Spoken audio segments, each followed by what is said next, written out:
Gusto ko lang malaman, meron bang nag-utos sa'yo, nagsabi sa'yo na banggitin ang pangalan ni Senator Villanueva? Ooh, napakainit ng Senate hearing kahapon. Kung hindi mo napanood yung Senate hearing, isa sa mga interesting part doon ay kung saan si Senator Joel Villanueva na isa sa mga pinangalanan ni Engineer Bryce Hernandez na isa sa mga involved sa Ghost Flood Control Projects.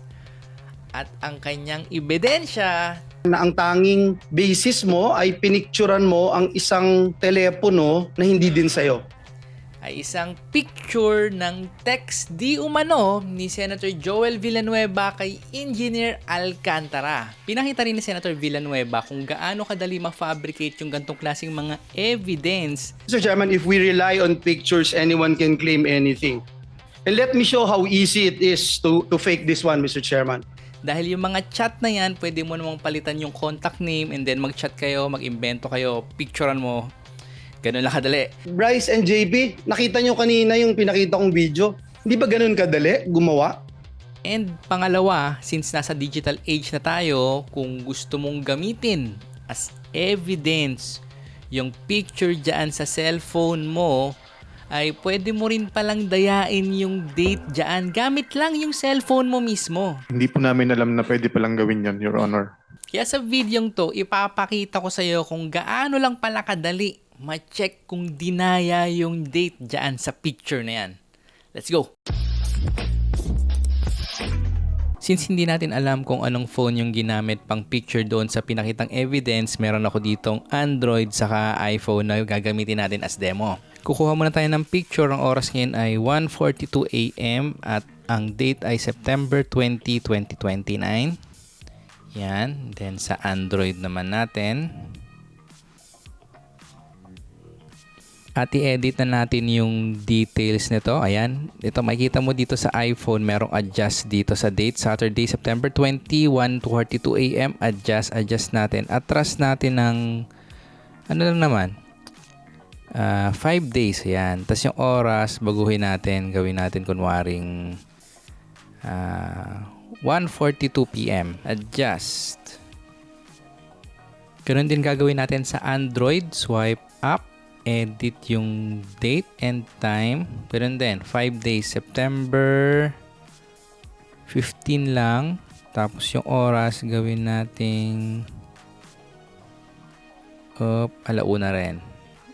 Yan, done. Save. Okay, nagalaw na natin yung details ng picture. September 15, 2025, 1:42 PM. Kahit ang oras niya na ginamit talaga natin, ito, kita naman, 1:42 September 20, 2025. Ilipat na natin ngayon itong mga pictures na to sa computer.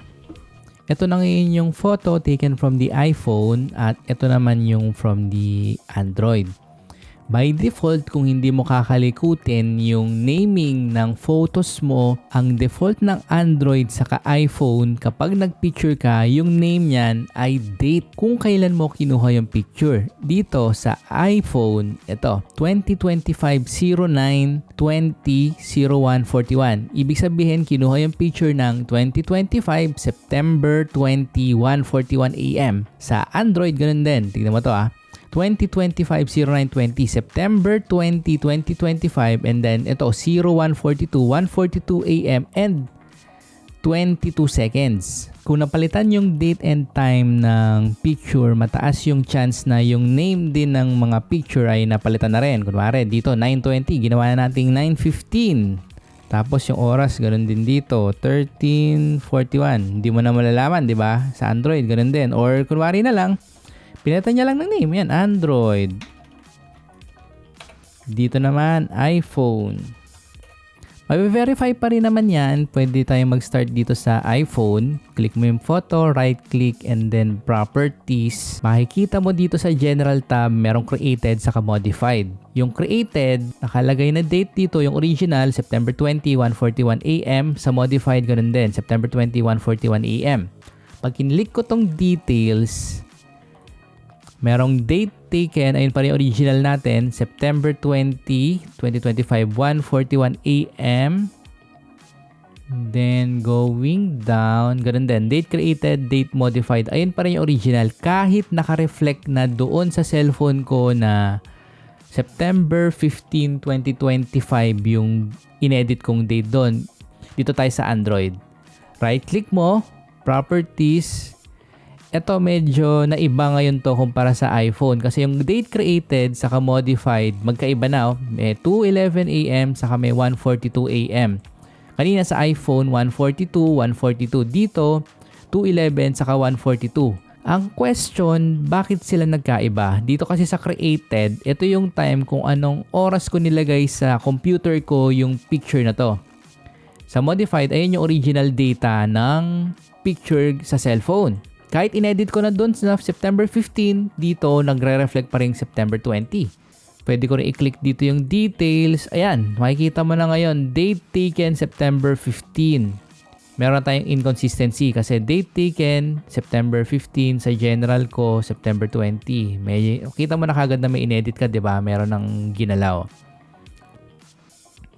Dito sa baba, kapareho nung dun sa general tab, ito yung oras na nilagay ko sa computer ko yung picture, ito yung oras ng original data niya talaga. Sabihin na lang nating doubtful ka pa rin doon sa nakikita mong date and time sa picture. Pwede pa rin naman nating i-check yan online. Magbukas ka ng browser at i-search mo yung image metadata checker. Ito, merong metadata to go. Ito, gusto ko tong GIMPL. Click mo lang yan. Pwede mo rin naman gamitin yung metadata. Anyway, ito. Drag and drop an image here or click to upload. Umpisa tayo dito sa iPhone muna.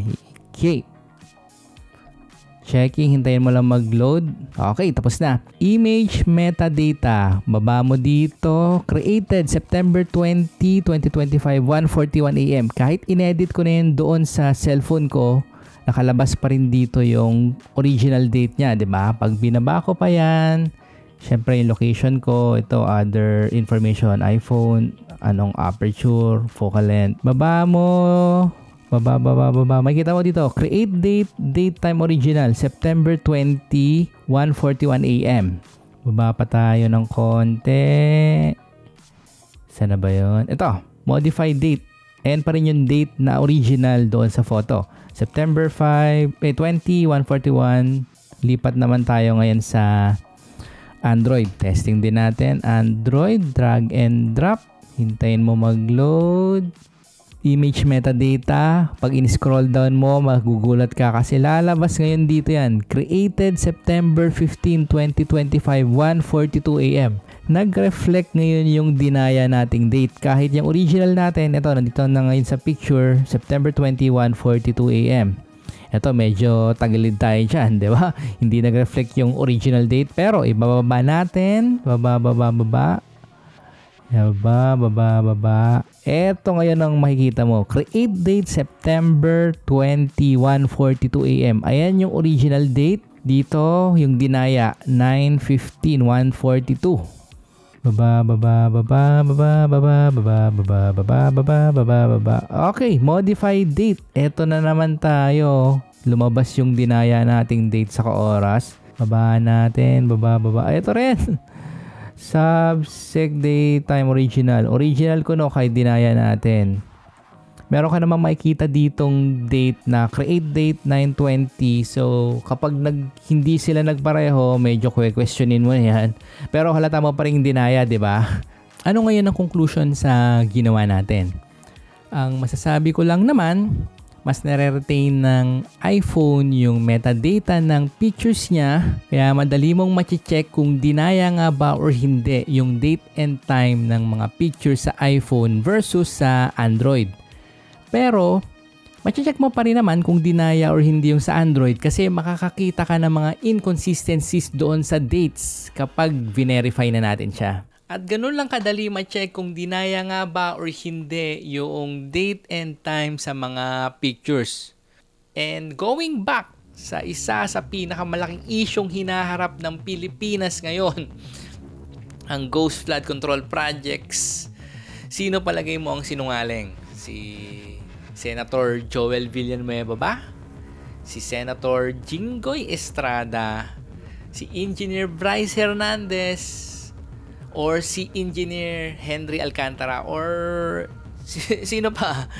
Gusto ko malaman kung ano yung palagay mo and naiisip mo. Comment down below.